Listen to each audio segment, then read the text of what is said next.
There was once a merchant who was so rich that he could have paved the whole street, and perhaps even a little side street besides, with silver. But he did not do that. He knew another way of spending his money. If he spent a shilling, he got back a florin. Such an excellent merchant he was till he died. Now his son inherited all this money. He lived very merrily. He went every night to the theatre, made paper kites out of £5 notes, and played ducks and drakes with sovereigns instead of stones. In this way the money was likely to come soon to an end, and so it did.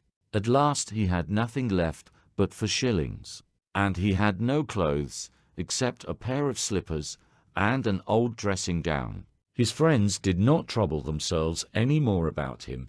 They would not even walk down the street with him.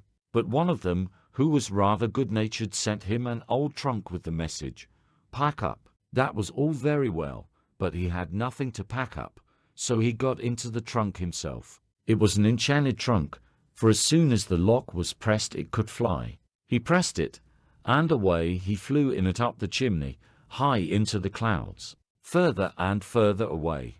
But whenever the bottom gave a little creak, he was in terror lest the trunk should go to pieces, for then he would have turned a dreadful somersault. Just think of it.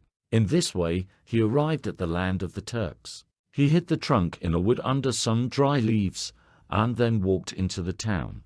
He could do that quite well, for all the Turks were dressed just as he was, in a dressing gown and slippers.